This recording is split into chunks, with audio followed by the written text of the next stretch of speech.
Right now in Pennsylvania, Donald Trump's net approval rating has dropped below zero. That means more voters disapprove of him than approve of him, not nationally, not hypothetically, but in Pennsylvania.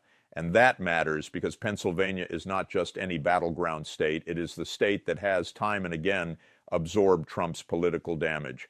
The state that kept him alive when the math elsewhere turned ugly. The state that transformed controversy into survivability.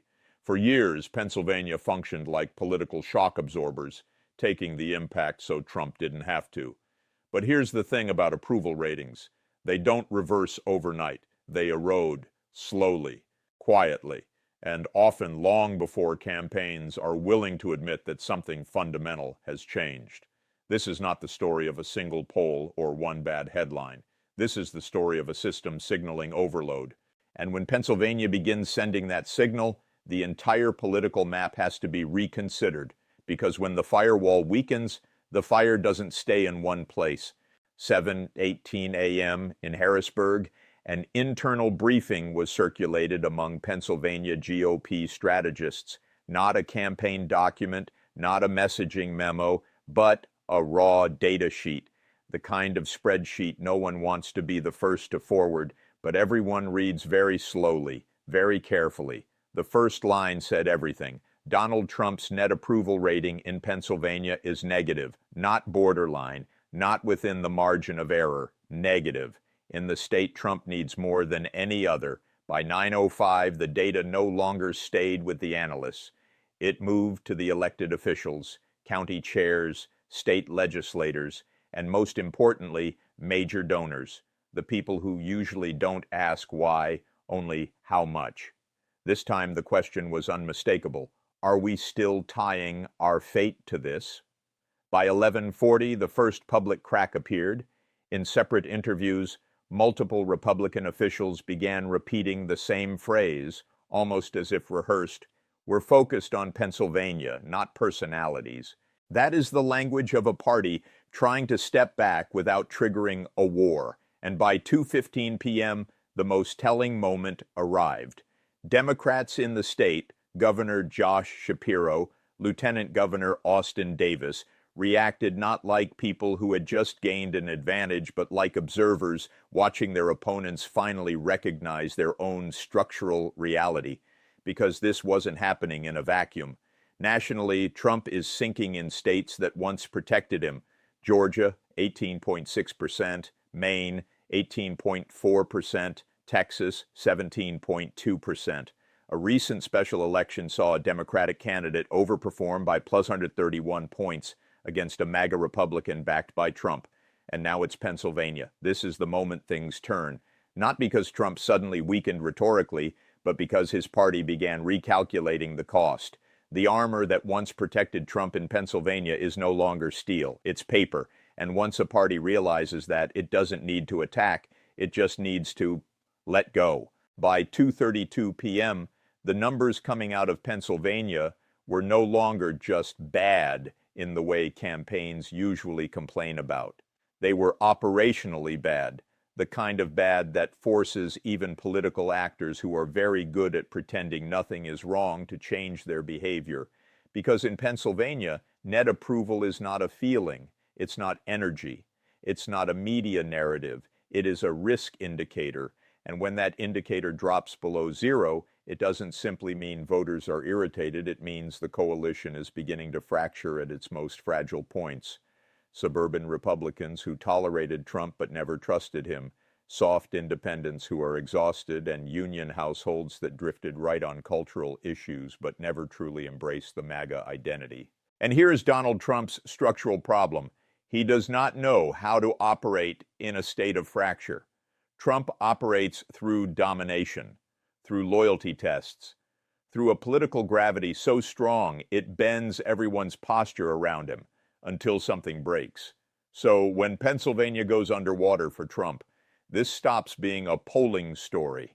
It becomes a story about how the Trump method, pressure, humiliation, spectacle, and permanent escalation, begins to fail in the very state that was supposed to be his most reliable. And this is the critical point. What followed was not a single statement. It was a chain reaction. At 3:14 p.m., Pennsylvania GOP Chair Greg Rothman is on the phone with major donors, people who usually don't editorialize. They fund. This time, the word coming back to him is one you almost never hear from Republican donors.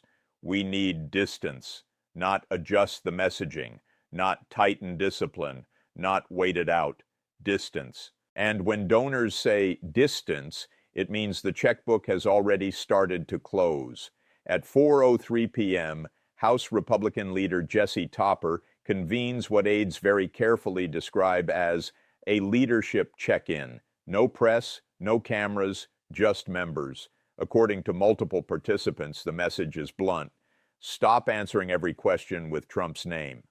Talk about taxes, schools, crime, infrastructure, anything local, anything concrete, anything that doesn't tie the entire caucus to a man whose approval numbers are now dragging the state party down like an anchor. At 5:22 p.m., Senate President pro tempore Kim Ward has a hallway conversation that leaks within the hour. And no, this is not an accident. This is political self-preservation. The line that circulates is simple. Pennsylvania Republicans have to win Pennsylvania first. It sounds obvious until you understand what it really means. We may not be able to win Pennsylvania if we keep tying ourselves to Trump. Then, because this is always how it goes, Trump responds in the only way he knows how. By 6:06 p.m., a Trump-aligned PAC releases a list of so-called disloyal Republicans, county chairs, state lawmakers, a few consultants. The language is familiar. Weak, rhino, globalist. This is not a strategy, it is a punishment theater. But here is the turning point. It no longer works, because when a politician's net approval turns negative in a state like Pennsylvania, threats start sounding less like power and more like panic. By 6:41 p.m., state-level reporters begin connecting the dots. Pennsylvania voters are already unhappy with the economy, with the cost of living, with the sense that everything is more expensive and nothing feels more stable. Even national surveys and recent investigations show economic dissatisfaction, especially around affordability, dragging Trump down. And this is the environment where Trump tries to reimpose fear. In a state where voters are essentially saying, we don't care who you're yelling at, we just want to know why everything is still so expensive. By 7:18 p.m., the real shift begins. Not on television, but inside the machinery. Committee behavior changes, scheduling changes. Some Pennsylvania Republicans quietly signal they will prioritize state-level interests, even if that means crossing Trump's preferences. No press releases, just a procedure. The boring places where real power actually lives. This is what happened. Pennsylvania didn't flip, it didn't rebel, it simply stopped acting as Trump's shield. And by 7:55 p.m., the Trump machine runs into the ugliest truth in politics. Once a party believes you have become a liability, intimidation stops being a weapon. It becomes an accelerant, burning the very coalition you need to survive.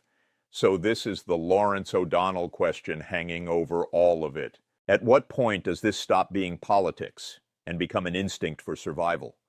And when that moment arrives, who is Pennsylvania choosing to protect? Once Donald Trump's net approval in Pennsylvania dropped into negative territory, the Republican Party in the state stopped behaving like a political movement and started behaving like a risk management organization. This is what happened. The moment Trump went underwater, every incentive structure inside the Pennsylvania GOP inverted. Association with Trump stopped being an asset. Silence stopped being neutral. And distance, carefully engineered, never publicly declared, never openly admitted, became the condition for political survival. Campaigns that once placed Donald Trump's name at the center of their messaging began quietly removing it, not because voters suddenly fell in love with Josh Shapiro or the Democratic Party, but because Pennsylvania voters, especially in the suburban counties that once delivered Trump his victories, had grown exhausted by chaos, personal vendettas, and a form of politics that no longer produced solutions. Advertising shifted toward safer abstractions: stability, affordability, local leadership. When a name disappears from political messaging, it is never accidental. It is strategic defense. And this is the key point. This was not just a messaging shift. It was institutional self-correction. At the party level, Greg Rothman, chair of the Pennsylvania GOP, did not issue defiant statements or publicly confront Trump. He did something far more dangerous to Trump. He listened to donors. And donors, who usually say very little, were suddenly clear. Money began arriving with conditions. Loyalty became transactional. Questions emerged about suburban margins, independent voters, and whether candidates could plausibly survive if Trump remained the center of their campaigns. This was not rebellion, it was political triage. Inside the legislature, Jesse Topper, the Republican leader in the state house, did not declare a break. He did something more practical. He instructed members to keep everything at the state level. Taxes, schools, crime, infrastructure, anything that did not require defending a figure now viewed negatively by a majority of Pennsylvania voters. When a legislative leader tells members, stop making every answer about Trump, that is not betrayal. It is self-preservation. In the state Senate, Kim Ward, the Senate president pro tempore, delivered a line that sounded harmless but carried real significance. Pennsylvania Republicans have to win Pennsylvania first. That line was not a slogan. It was an admission. Trump may be making that task harder, not easier. And when Trump responded with his familiar instincts, attacks, threats, labeling dissenters as rhinos or traitors, the effect was not fear. It was fatigue. Intimidation only works when the intimidator is winning. When net approval goes negative, threats begin to sound less like power and more like panic. Meanwhile, Democrats, Governor Josh Shapiro, Lieutenant Governor Austin Davis, and the broader state apparatus did not escalate. They did not turn Trump into a monster. They treated him exactly as the numbers suggested he had become, a political liability, a factor that complicates governing, fundraising, and coalition building. That restraint made Democrats appear managerial, while Republicans appeared reactive. So the result was not a dramatic rupture. It was worse for Trump than that. It was the normalization of distance. Pennsylvania Republicans began planning for a future in which Donald Trump was no longer the organizing principle, but an obstacle to be managed. And when a party reaches that stage, the mythology does not collapse with an explosion. It collapses with spreadsheets, with scheduling decisions, with invitations that never get sent. And that leads to the question now hanging not just over Pennsylvania, but over the entire Republican Party. When voters reject you and your own party begins withdrawing its defense of you, what exactly remains of political power? If Donald Trump's net approval in Pennsylvania is underwater, the next phase will not be dramatic. It will be procedural. It will look like the quiet re-engineering of a party that has spent years convincing itself it cannot exist without him. And this is where the story begins to turn. Because once a political figure becomes a measurable liability in Pennsylvania, the people who rely on Pennsylvania to maintain power, state legislators, county chairs, donors, campaign consultants, even friendly media, begin making decisions that appear small in isolation but taken together amount to a strategic divorce. Here is what to watch. First, the stand with Trump strategy will be replaced by the contain Trump strategy. Candidates will not denounce him outright. Most will lack the nerve and some will lack the incentive, but they will build campaigns that can function even if Trump becomes toxic. That means fewer joint appearances, fewer shared photos, fewer direct endorsements, and a heavier emphasis on local issues, allowing voters to rationalize a Republican vote without feeling they are personally endorsing Trump. Second, be prepared to see internal Republican conflict move openly onto the financial battlefield. When approval goes negative, donors do not debate philosophy. They debate probability. They begin funding winnable candidates instead of loyal ones. And when that happens, Trump-backed candidates do not lose because the party suddenly finds its conscience. They lose because the infrastructure stops paying their bills. And here is the critical point. Trump does not respond to erosion by adapting. He responds by escalating. So the most likely countermove will not be persuasion. It will be punishment. You will see louder loyalty demands. You will see primary threats. You will see public shaming campaigns aimed at anyone who refuses to invoke his name with the required reverence. And here is the danger, that escalation can accelerate collapse in Pennsylvania because it forces Republican politicians to choose between protecting Trump's ego and protecting their own political viability. Third, watch the suburban fault line. Pennsylvania is not a single electorate. It is multiple electorates stitched together. When Trump's numbers slip, the first place the party bleeds is the suburbs, voters who may tolerate conservative policy but recoil from constant conflict. If those voters do not return, Republicans can run up historic margins in rural areas and still lose statewide. So what is the most plausible short-term outcome? A two-track Pennsylvania GOP, one track still performatively loyal to Trump, the other quietly building an exit ramp while pretending it does not exist. And that kind of split cannot stay quiet forever. It leaks, it hardens into factions, and it turns every election into a referendum not on Democrats, but on whether Republicans can function as a party without a single man as their operating system. And that leads to the question you should sit with, because this is no longer just campaign drama. At what point does a political party stop being a coalition and become a hostage situation? Stay with me. Hit like, subscribe, and keep watching Pennsylvania. That's where the next fracture will reveal itself. So let's be precise about what was crossed here, because this is not a rhetorical line, not a gaffe, not a bad week of polling. This is a structural line. When Donald Trump's net approval in Pennsylvania fell into negative territory, it wasn't just a signal of voter dissatisfaction.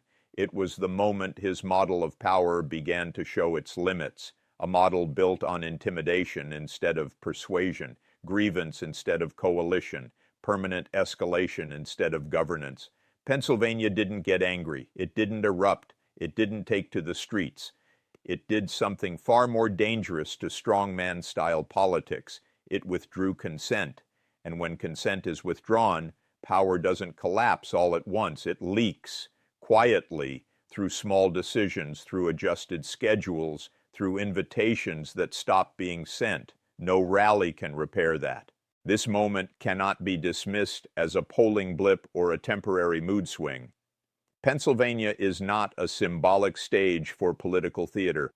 It is a governing state. It's where margins decide presidencies, where coalitions are tested against reality, and where political myths either survive contact with voters or fall apart. And what we are watching is not Democrats defeating Trump. This is Republicans confronting a truth they have postponed for far too long. A political party cannot indefinitely subordinate itself to the emotional needs of a single individual and still function as a governing institution, especially when that individual is losing ground in the places he cannot afford to lose. And here is the most uncomfortable truth, the one no one inside the party wants to say out loud. When a leader becomes electorally weaker, institutionally inconvenient, and strategically risky, and the party still cannot acknowledge it, the damage does not stop at the ballot box. It seeps into norms, into accountability, into the very idea that facts can be drowned out by volume alone. So the question Pennsylvania is now asking the Republican Party is not complicated, and it is not going away. How long can you pretend the armor is still intact when everyone can already see the cracks? If you think moments like this deserve to be understood clearly, stay with me. What comes next won't be loud, but it will be decisive.